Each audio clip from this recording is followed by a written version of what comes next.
Hey guys, welcome back to Sports with Mono and Mono. It's November 15th, 2025. And of course, I'm here with Elijah Weintraub, my co host. Eli, how are you?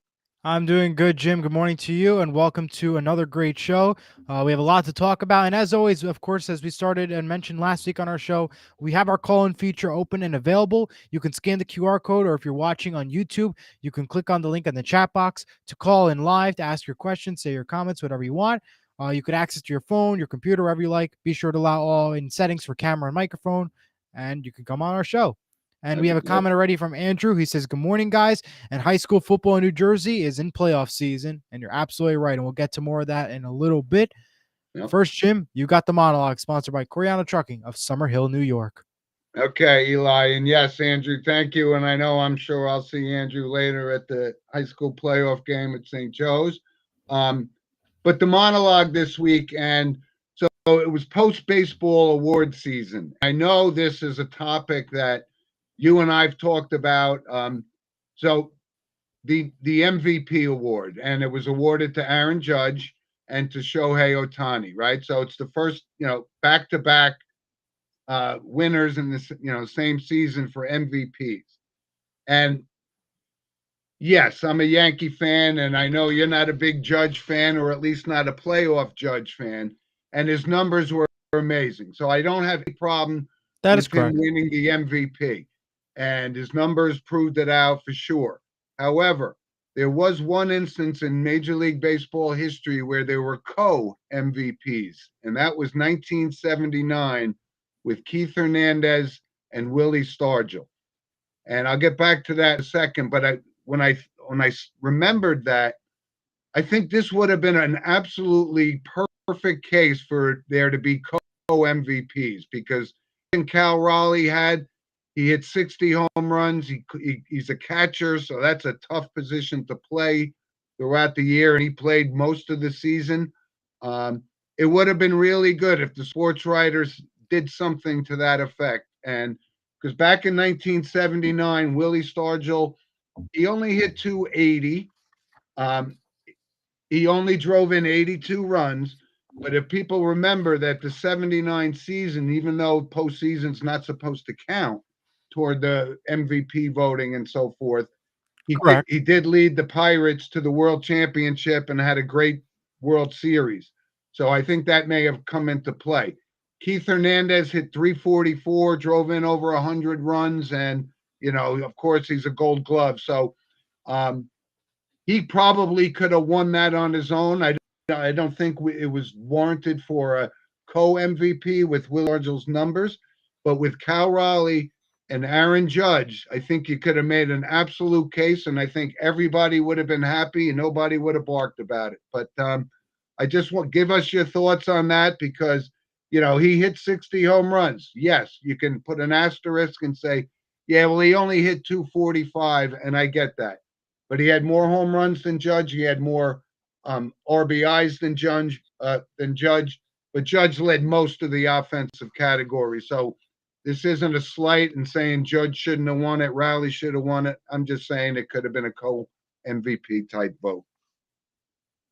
All right. We have a lot of comments and a lot of viewers tuning in. So I want to say thank you, everybody, for joining us. I'm going to go to Tom first. He says, "Good morning, gentlemen." Good morning, Tom. William says, "Good morning." Good morning, William. Yep. Brandon says, 100% agreed with your statement there. Diego agree. It says hello and good morning. And Eric says, "Jim and Eli are MVP sportscasters. All the best, Eric." Appreciate that a lot, Eric. Thank you so much. And to everybody, thank you all for tuning in. And as a Yep. reminder, of course, you can call in live, scan the QR code, or click on the link in our chats to join the conversation. You can join in, call in live, and you could say your thoughts live with us. Yep. And Brandon says, "Great opening by Jim."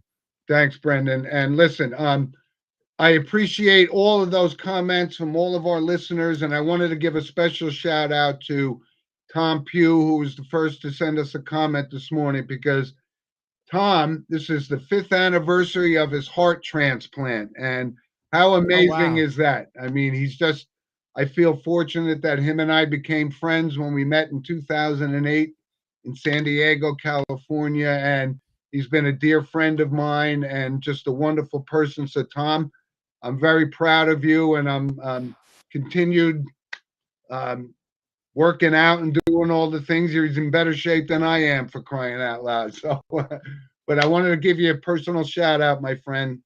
Stick with it, and Stick with thank it. you for the comment. And by the way, I just wanted to, yeah, it was a good monologue, as you mentioned, Jim. And yeah, absolutely. I mean, these two guys, Troy Otani and Aaron Judge, rightfully so, deserved They MVP. did. No question about it. Regular season was phenomenal. Shohei Otani in the postseason, phenomenal as always. Aaron Judge, he stepped up from last year, so I give him credit on that one. You did. So yeah, I got to be honest, it was a great World Series, and it was awesome to see as usual. To see that these two guys are the MVP candidates and winners. Yeah. How about With Otani? That's his fourth already. Fourth. He's a Hall of Famer, no question about it. He's won too many World Series. He's unbelievable, and there's no question about it. Yep. Brandon says, blessings to Tom Pugh. And Tom says, thank you, Jim and Eli. Go Hoosiers and Irish. Yeah, he's living large, man. Notre Dame and Indiana, they're playing well, and they're I going to the mean, college football playoffs. So, and I got to ask, yeah, I is just Tom wanted a to Colts mention fan one too? other comment because, I know Brendan Conley and Brendan, we're going to talk a little bit about high school football coming up in a little bit. But unfortunately, Wayne Hills lost to Otapan last night, so they're out. Yeah. Is I know that's Tom disappointing to you, but we still have St. Joe. Tom, I have a question for you. Are you a Colts fan too? Because if you are a Colts fan, on top of rooting for Indiana and stuff, I think you're really living the dream, I would say. I don't think he's a Colts fan. I don't So know.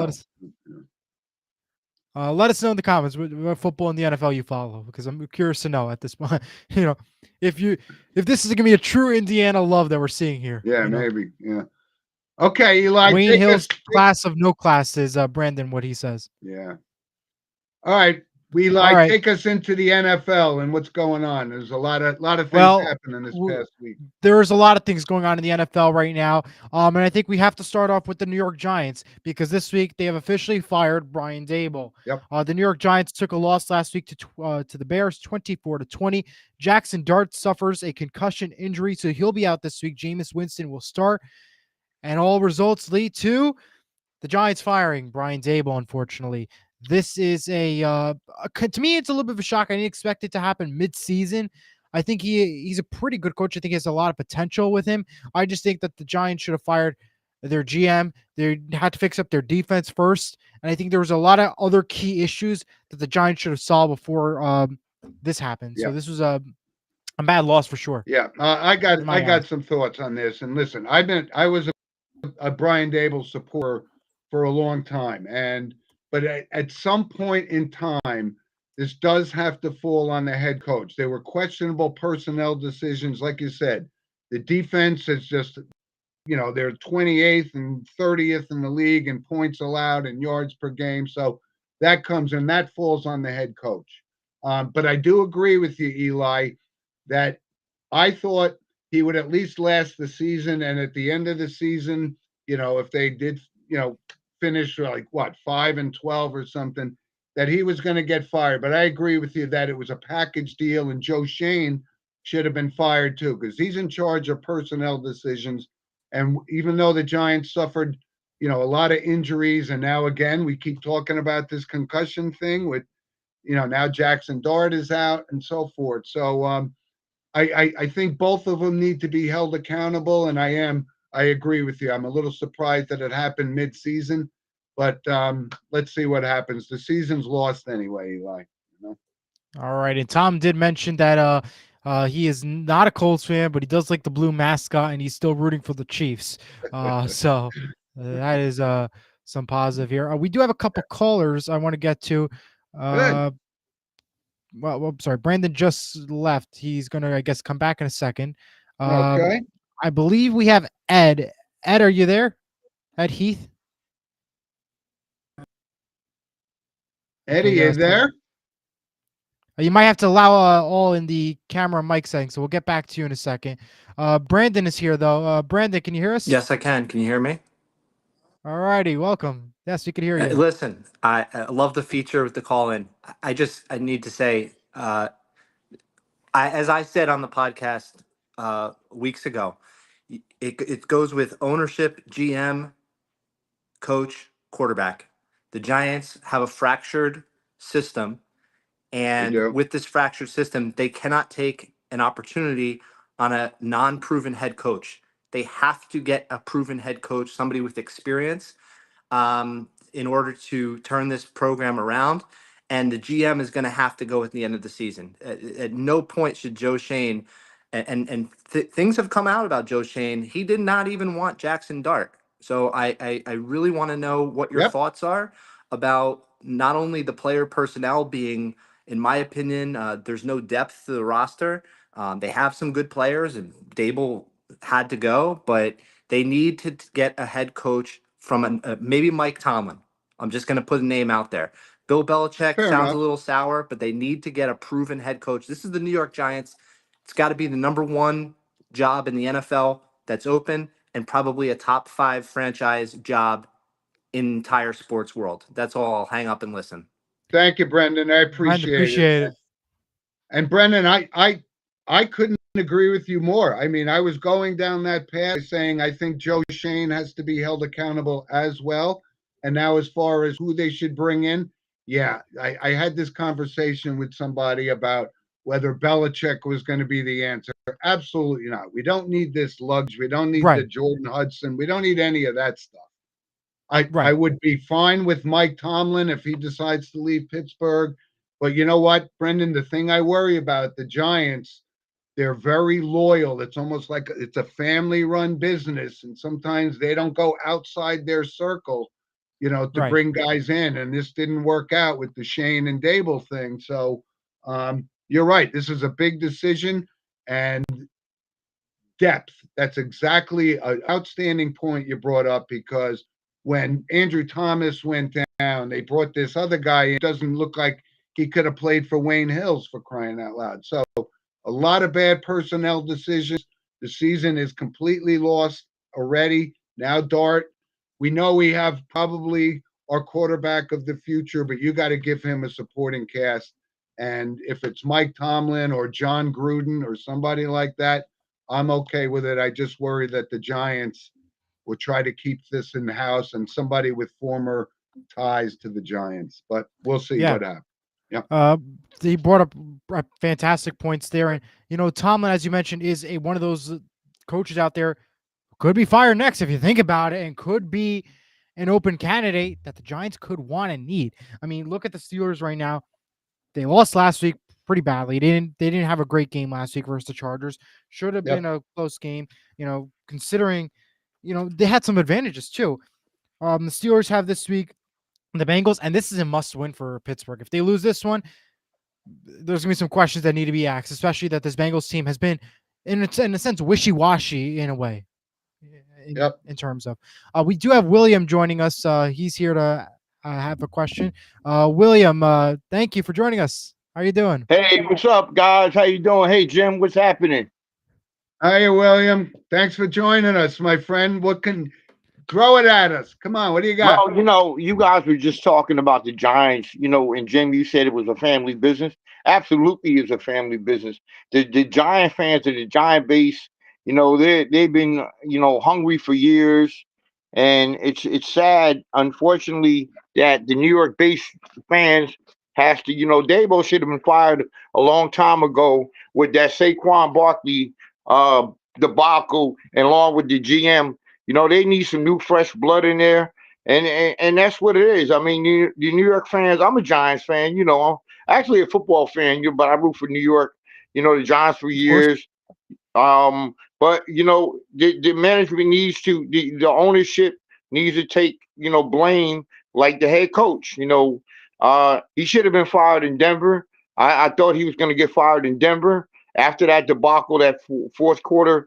Who comes back and scores 31 points on a team like that? That's uncalled for. But it is what it is.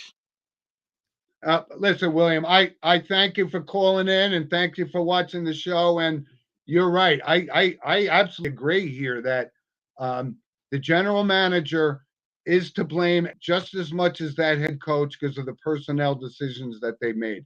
Yeah, they got Dart, but as Eli pointed out, now Dart is injured. Now, I would Russell Wilson. He's a great player, but he's not fit Was. for the program over in New York. I think Jameis Winston. They should have brought Jameis Winston in that game last week against Chicago. That's the decision of the coach. That relies every decision on that sideline is the coach, the head man Yep. that runs the program, and that's how it is. And it starts with the top, the general manager and the ownership of the New York Giants. All right. We're in agreement, William. Thank you very much, my friend. I appreciate your thoughts. All right. Talk to you soon. All right, appreciate Okay, it, William. guys. All right. Yeah, so Eli, like I said, and there's going to be more openings and as head coaches. Yeah. The season comes down but let's get a couple of personnel issues. So Travis Hunter out for the season. I know. Yes, that was another big name too. Yeah, that's JR. I'm sure he's going to comment on that for sure. Yeah, but that is a bad loss as well for this Jaguars team, and they lost last week to the Texans. And again, this Texans team wasn't as the top team they were a couple years ago, so could have been a win. Never happened there. If you look at the Jaguars this week, they have a tough one again. This week they have the Chargers this week at home in Jacksonville, so that's another tough one they have to watch out for as well. So let's keep in mind about that. We want to go back to Williams' point as he mentioned about the GM and everything, and Saquon Barkley. That whole Saquon Barkley stuff is a whole GM decision. I think that's on Joe Schoen. It's not so much, I think, in Brian Dable's favor. And honestly, leaving the Giants was the best thing that could have ever happened to Saquon Barkley. The worst thing that could ever happen to a New York sports fan and to anybody in New York. Yep. But it really turned out to be a benefit for him, not so much a loss for for him, for the Giants. Yeah, it was a horrible loss. There's no question about it. I think that's on GM though more. You know what? And talking head coaches, the way the New York Jets have played this year, and Aaron Glenn doesn't seem to me like he has this head coach mentality. Maybe a good defensive coordinator. Listen, Ryan Dable is going to be an offensive coordinator somewhere. No question. I mean, he does have quite a resume on that, but being a head coach is much different. And the Jets and Giants, they're just absolute messes right now. And by the way, on the Jacksonville Jaguars, I have always been, a Trevor Lawrence guy. So, he has moments of brilliance. And I know JR is a big diehard fan, but I don't think they're for real. So they're not going to be contending anywhere for the AFC Championship. Brandon comments, he says, 0-10 versus Dallas Cowboys should have been fired a long time ago. Yeah, that's not a good record. Thanks, Brandon. I know. Yeah. All right, Eli. So let's take a look at that chart. I mean, there's not much else I have to say. And I don't even want to show the graphic because the crown has switched. Jim has now officially taken over the crown. 19-13 is the overall standings. I stand at 18-14. Last week, Jim went perfect, 3-0. I went 1-2 last week. I'm very disappointed in myself. And Jim, as always, before we make our picks, I don't wish you good luck, and I want that crown back. Hopefully, I can redeem myself this week. So hopefully, I can get back into it this week. Yeah. Listen, I hope you enjoyed your little wintry run. You could tell right now. If you just heard that, he was choked up when he saw that he got the crowd and everything. You could just feel the emotion that he's feeling right now. Yeah, listen, like I said, it's still a long way to go, Eli. So don't worry about it. Oh, of course, and it'll be mine this year. But let's get to the picks. All right, Eli, give us your 3 picks for the week. That's give fine. Us your 3 picks. Well, 3 great games. Let's start it off here. Buccaneers at the Bills, 1 p.m. on CBS.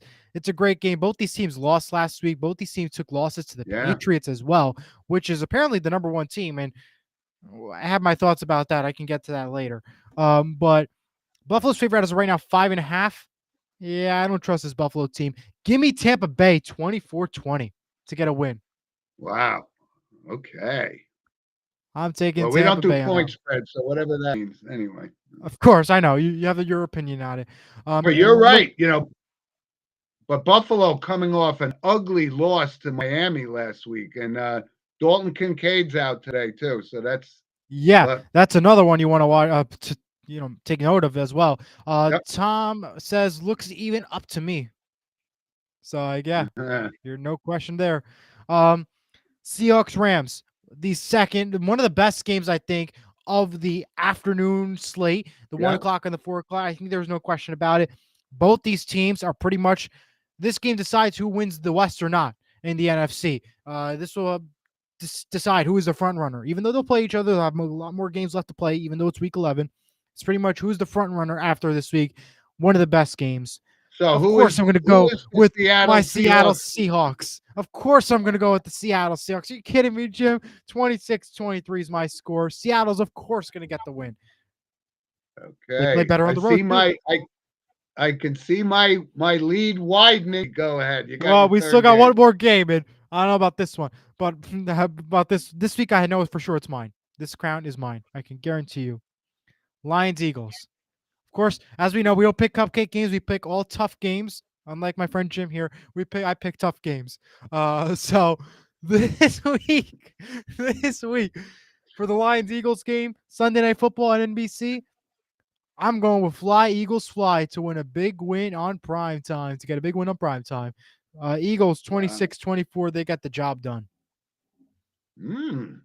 Interesting picks this week. Very good. All right. Very good. Brandon says Buffalo playing in wind and cold rain versus a Florida team. Give me Buffalo. Fair All enough. right. That's a Well, good point too. let me give you thanks, Brent. Let me give you my picks here. So, and I don't think any of these are cupcake games. So I I got think the one game is, and you can let us know in the comments about that one.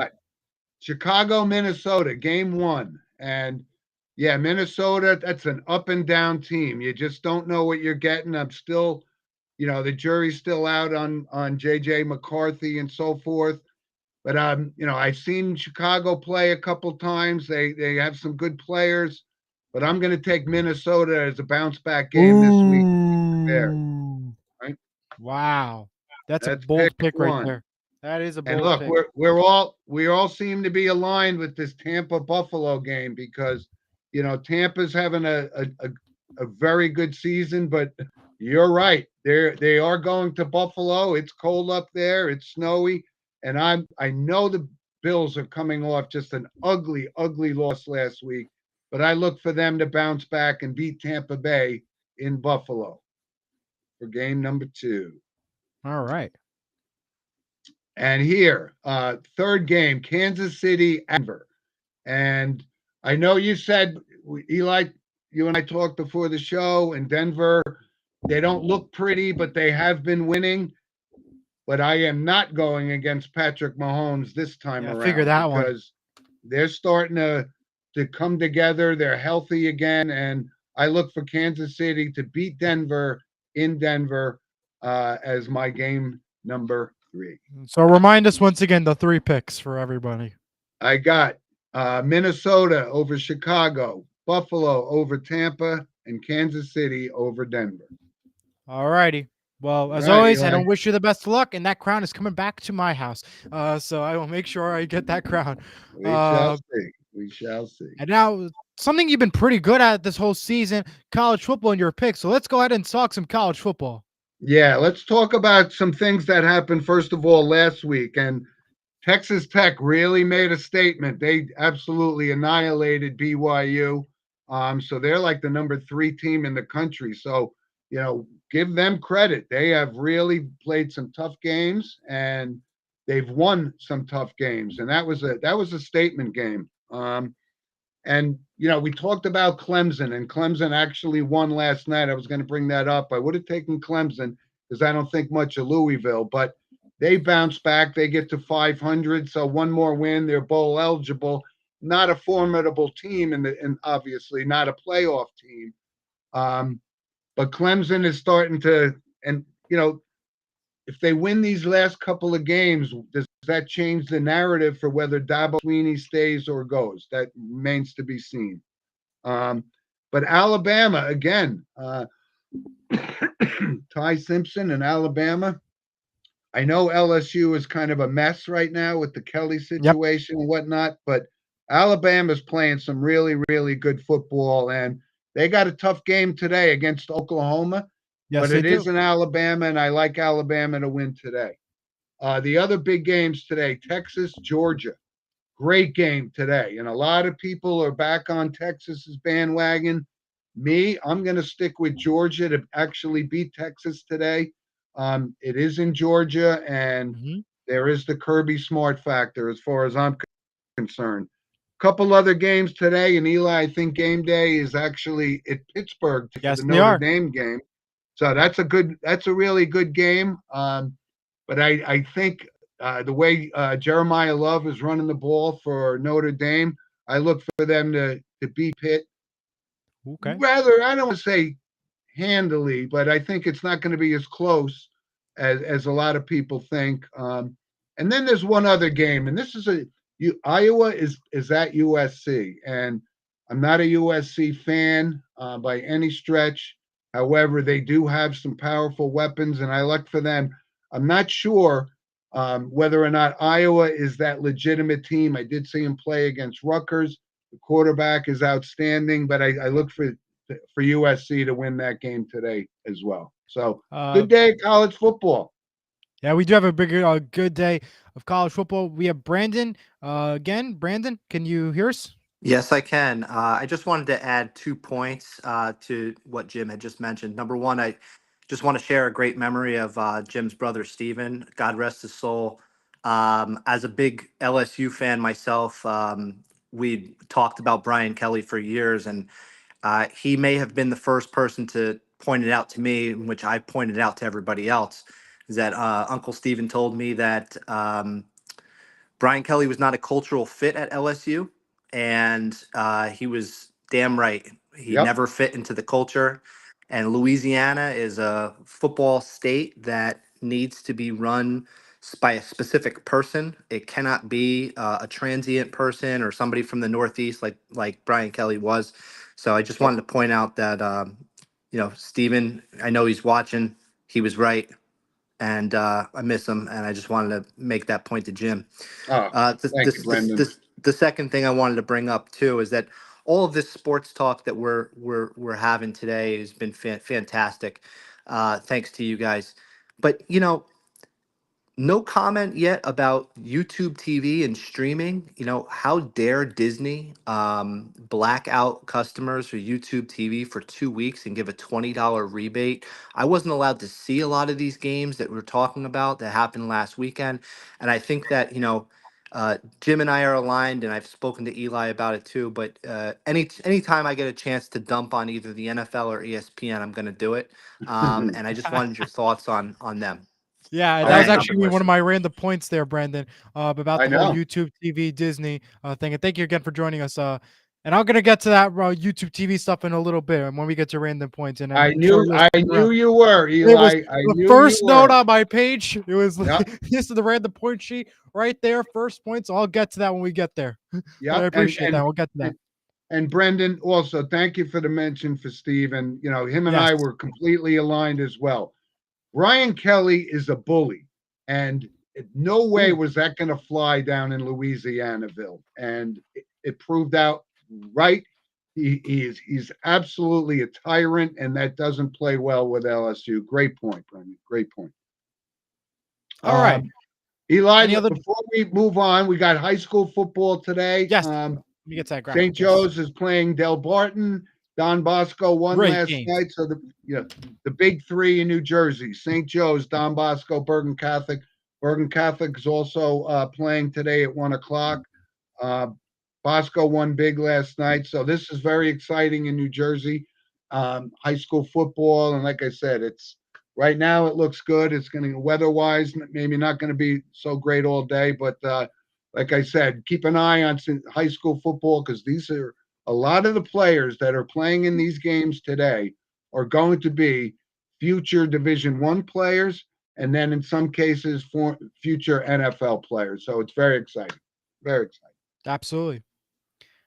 All right. Well, of course, as you mentioned, a great day of high school football. St. Mary's got eliminated. Disappointed about that, and also in volleyball, disappointed about that too. But great games. I cannot wait to talk about this next week about the whole St. Joe's, Bergen Catholic. Bosco won yesterday, so again, really excited about that. Can't wait to hear the reactions and thoughts. Later on in our Instagram, I don't know what time, but sometime today, I'll have the gym live from St. Joe's video up on our Instagram. So stay tuned for that. It won't be available, I think, on Facebook, but it will definitely be there on Instagram. So just stay tuned for that. I'll have that up later on. We do have another comment from William Shabazz won the third consecutive sectional finals last night over Madison. Wow. They That did. is I pretty saw that amazing there. too. Yep. Wow. All right. With that, let's go to some random points. That's going to be sponsored by Lynch Toyota of Manchester, Connecticut. Lead us on, Eli. Lead All us right, on. I'll kick it off. And as Brandon mentioned earlier, the YouTube Disney battle is officially over. Disney programming returned last night. I have it ahead of a big college football weekend, an epic semifinals ahead for Dancing with the Stars on Tuesday, and of course, Monday Night Football. Why did I think it took so long? And I'm going to be quite honest with you. Remember this: Disney and ESPN and ABC, they don't need YouTube TV. YouTube TV needs Disney. Let's clarify that for a second. Because remember, Disney and ESPN has so many other cable platforms they're on. They're increasing their streaming service of ESPN Plus and the ESPN app. They have Hulu, they have Disney Plus. In reality, they don't need YouTube TV. So they could have been off for a couple more months in reality if you think about it. YouTube TV needs Disney more than the other Disney needs YouTube TV. Let's clarify Good that for a point. second.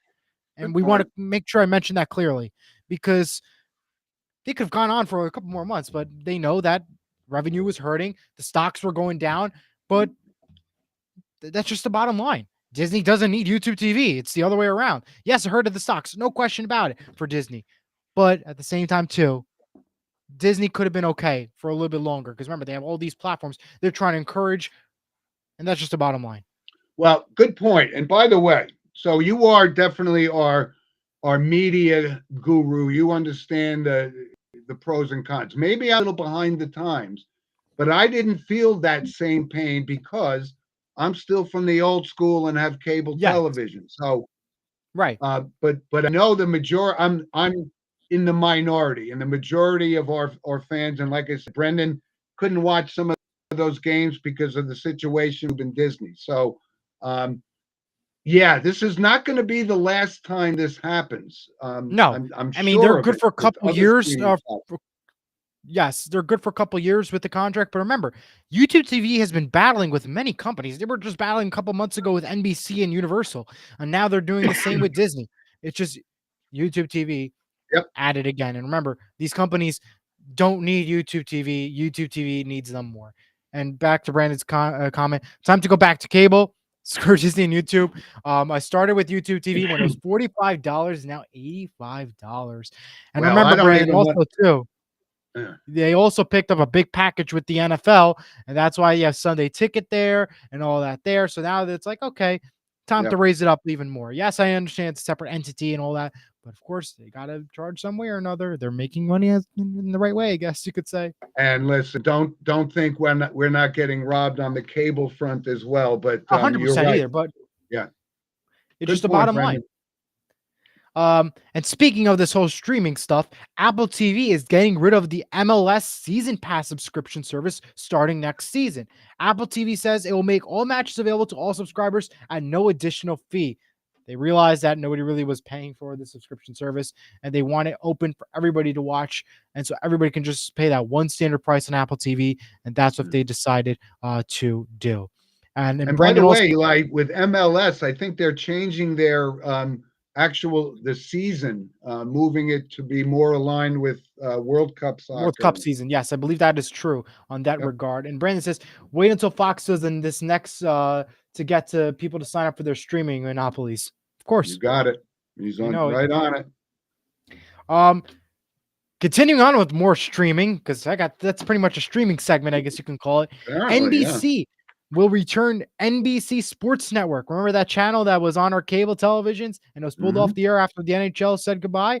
Well, NBCSN is returning, but it comes with a twist.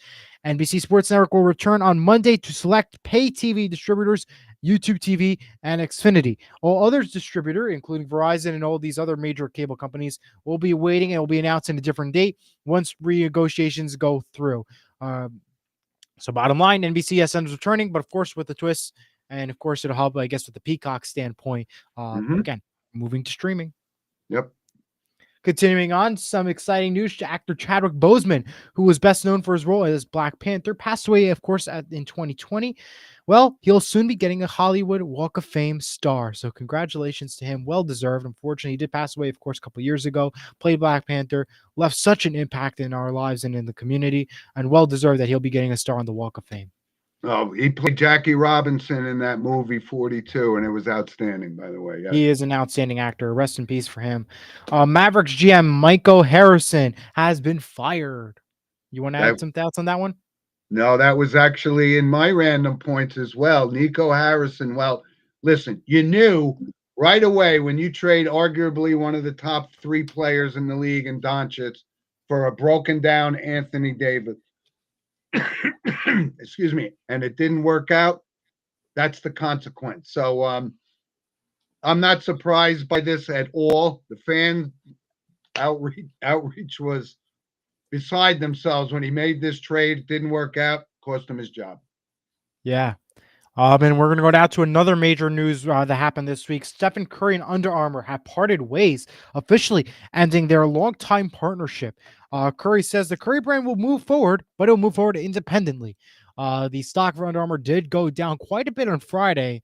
So goes to show you what kind of an impact Curry has left on that company. And we'll see what happens to the future of Under Armour going forward. Yeah, well, I don't have any stake in the game because I don't buy $500 pair of sneakers, so it doesn't matter. I do like their clothing stuff, though. I do Oh, I'm a big Under Armour guy. And you're wearing one of them right now, of course. You got I it. do have to admit that. Okay. Well, the shoe stuff I can care less about, but Yeah, the other stuff though, I do like the Under Armour brand. Devils Jack Hughes is out for a while after a hand injury suffered at a team dinner. There's no information released at this time on how long he'll be out for and how bad the injury was. We also don't know at this time if it was a glass or knife injury. There's been a lot of speculation that could have been one or the other. We don't know the exact details on that. We do know, because there's been some speculation, it was Frank the Tank's birthday, and he was at the same restaurant, it so happened, as the Devils were. It was not scheduled. It just so randomly happened they were at the same dinner. And no, Frank the Tank did not know about this whole stuff when it happened. Jack and Luke did not appear in the photo with Frank the Tank. And they're apparently running late at that time of the picture. So this could have already happened for all we know, or maybe a little bit after Frank left. So we want to clarify that for those people that did believe that he had some input into that. And that's a big loss for your Devils because they're going to go as Jack Hughes takes them. And right now they're playing great hockey, but hopefully for you, Eli, he's not this injury-prone guy because this isn't the first time it's happened. So, and as I mentioned to you, he's like an Aaron Judge for hockey. He plays really good regular season. We don't see much from him in the postseason. And again, always had one injury that stops him. He's pretty much the same thing. It just happens in the tri-state area, I guess. I don't know. He's only probably 24 years old. He is, but to injury after injury after injury after injury every year, out for a long period of time, doesn't do much in the playoffs when they make it, unacceptable either. It's kind of like Aaron Judge. I really like the guy, just not seeing the potential right now. Some other news, some sad news this week. The U.S. Mint has officially made the last penny for the United States. Yeah, isn't that crazy? Two other notes I have. Michael Jackson became the first artist in history to reach the top 10 on the Hot 100. This also becomes the first person to reach the top 10 in the Hot 100 in 6 distinctive decades. How crazy is that? All 6 decades. Finally, SNL's all new tonight with Glenn Powell as your host and Olivia Dean as your musical guest. Okay. And Jim, it's all yours. All right, I got a few, and this is interesting because Diego Cruz sent me a text. We were talking about the World Cup and the cost of it, and just to put this into perspective, and he certainly knows this. The cost of an upper deck ticket for the final upper deck, $5,055 for the World Cup. 4,200 last month from the World Cup, correct? For the World Cup, right? Actually, you know what? I'll be quite honest with you. That's not bad. Look at the Super Bowl. I mean, the Super Bowl is more money than that. It's so at least $7,000 for tickets. So I know, but honestly, we're talking that ain't bad. I mean, I know it's a lot of money. Don't get me wrong. I know people are like, you kidding me? But considering what we look at for a price for the Super Bowl and stuff, that's not that bad right now. But even cost of these knockout rounds that they have, they're in the thousands of dollars. So it's a little cost prohibitive for the average family, I must say. The world's best. And remember, this is a sport and this is an event that is more than just Canada and USA. It is the entire world. But you know what, Eli? You know what irks me even the most? That he mentioned that we know that Giants MetLife Stadium is hosting the final, right? Oh, the whole grass stuff. They're Yes, I gonna agree. charge. Yes. They're gonna charge $175 to park your car. You know what though? No, That's why. that's You know what? not You know acceptable why? in any way, shape, or But you know form. why? Because since the Super Bowl, what was the biggest thing for New Jersey that they wanted to make sure happens? They wanted everybody to use New Jersey Transit and Mass Transit, whether that would be using their bus service or their train service to Secaucus Junction and taking another train to New York or Points Forward. That I was the got it. bottom line. Will I New got it. Jersey Transit deliver in terms of service? I don't know the exact answer to that one because we Yeah. don't know how they will handle the amount of crowds and the amount of, you could use the word diversity, because there are going to be different language barriers outside of Yeah. English in the United States for this tournament. How will All they right. handle that? I don't know. Will it be the same as the Super Bowl? I don't know. These are a lot of questions that need to be asked, and New Jersey Transit though has to step up its game so people don't have to spend that $175, and so it makes taking the train, accessible and worth doing. Yeah, if it works, that's right. If it works, that's the bottom line. Yep. All right, Eli, I got some random points. You got some more? Go ahead. All right. First and foremost, we neglected to say it was your birthday last week. So happy Oh. birthday, partner. Oh, thank you. Don't be so down. It's your birthday. When you get to be my well, age, birthdays are a I sad thing. just don't like When you're no. young, they're Yeah, a good well, thing. When you're my age, they're not so good. we don't like mention. I don't like mentioning. That's why. Yeah. All right. So couple other quick notes. And again, I don't want to do the I told you so, but again, with the sports gambling, now it's hit baseball. And I was trying to say what is going on here, but now we know it's all of these prop bets. And I don't bet on sports, but as simple as throwing a pitch, an opening pitch that you could bet on it, how easy it is for Clase or Ortiz just to throw it in the dirt. It's crazy. This is the tip of the iceberg, as Kenny told us a couple of weeks ago. So I'm not surprised by it one bit. Did see kind of a sad picture. Former Cleveland Browns quarterback Bernie Kosar. Somebody had sent me a picture, and he's battling kidney disease, and he's not in really good shape. And I remember him. He won a national championship with the University of Miami. Very unorthodox style of quarterback, but successful in the NFL. I didn't even recognize the picture of him. So I send our wishes to Bernie Kosar. And Eli, real disturbing from yesterday. John Bean was longtime coach at Laney College in Oakland, and he was basically assassinated by some former student, or the details still coming out. But Mike, excuse me, how horrible is that? I mean, yeah, there's a lot of players in the NFL that have gone through his system, and that's just a crazy thing to happen. And I wanted to give a shout out to his family and the college itself. The guy really tried to make a difference, and he pays this price by some lunatic. As you pointed out, there's just more crazy people out there than we're aware of. So terrible thought there. Okay, Eli. I think we're good on random. All right. points. Well, with that, it's time for the what's your recommendation and the photo segment, sponsored by Vital Selections. You can scan the QR code above Jim's head to learn more. Okay. So what's your recommendation? Well, I don't. I did watch a Netflix, or began to watch a Netflix last night on an Eddie Murphy documentary. And I don't know if you remember, I'm sure you've seen some of the movies. Beverly Hills Cop, you've seen, right?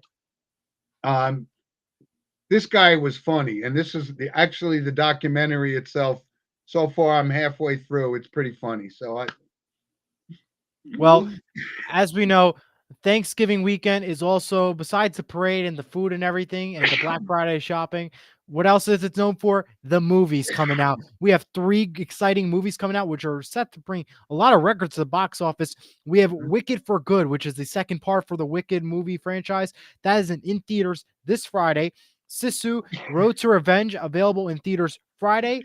And Zootopia 2, the Disney movie, is available in theaters Wednesday, the 26th next week. So 3 great movies you should check out in theaters beginning this Friday and Wednesday of next week. Cool. And I apologize for the sneezing. I have these allergies. It's the allergies. Yeah, we got it. Yeah. Yeah. We have some photos. Let's take a look. All right, Eli. This is a photo of my sister on the left and my 3 cousins. Unfortunately, it was a sad event. It was my cousin Georgiana's husband passed away, but those 3 girls, they look like Monahans, and amazing how much they look like their mothers. It's great. And Eli, we forgot to mention last week, not forgot, but we just brought it up. This was Right. Oakland Veterans Park because it was Veterans Day on Tuesday, and we support our servicemen and women, of course. Absolutely. And there's the sign out in front. Grew up in the town, and it's Veterans Day is very, very special. And I told you that I like flowers, right, Eli? So look at all those flowers. It was Lucy's birthday, and look at all the people that sent All right. beautiful flowers to wish her happy birthday. So that's what my kitchen looks like today. Very nice. All right. Well, we do have some notable passings, and we have a lot of notable passings to get to. We do, unfortunately. I could start off if you Go want. Not in any particular order,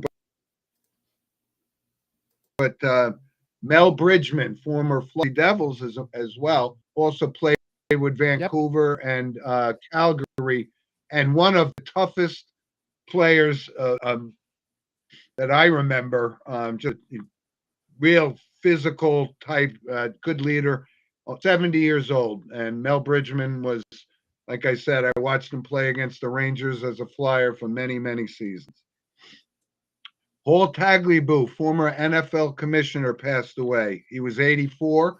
And I mentioned to Eli before the show, I had an opportunity one day to talk to Paul Tagliabue for about 10 minutes when he was the commissioner. And I have a lot of different thoughts because, Paul Tagliabue was, the predecessor to Roger Goodell, and he kind of passed on.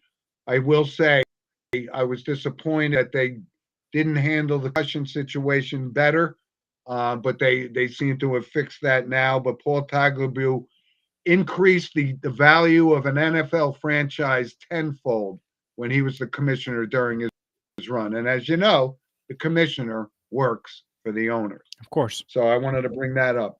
Lenny Wilkens, former Knicks coach, he coached a lot of different teams, but also an outstanding player. He was 88 years old. So he had quite a resume in NBA. Yeah, he did. Big name there. And also former NBA player Michael Ray Richardson, who played for the Knicks, and he also played for the Nets. He battled substance abuse for a majority of his career. It was kind of a talent that was, expected to be great things, but off the field antics kind of derailed his career, but he still was a decent player. And Eli, since you're in the media as well, right? Larry Brooks, and a lot of people from the New York area or NHL fans in particular will know who Larry Brooks was, wrote for the Post for many, many years. Of course.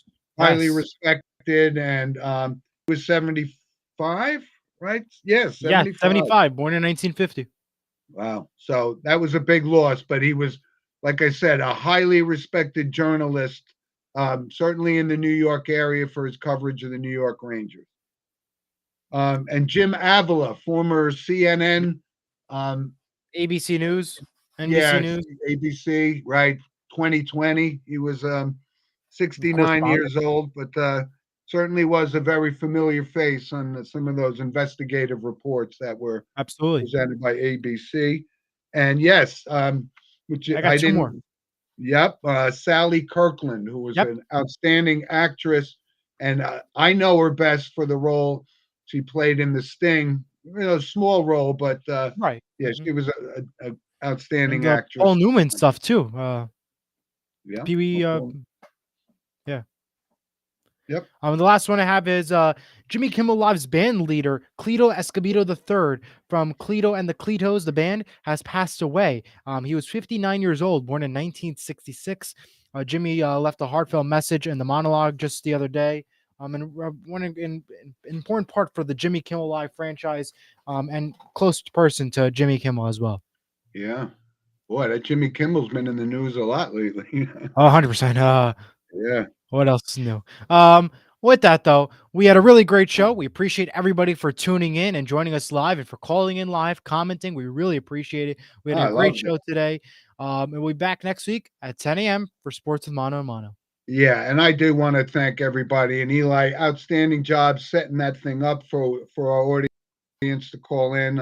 Eli, you're the producer of Sports with Mano and Mano. You know how to pull all that little stuff off, and it was outstanding. You know, to hear from William and Brendan and all of these guys. And again, Brendan, thanks for mentioning Steve. It's almost got me a little weepy even just hearing it, but thank you very much.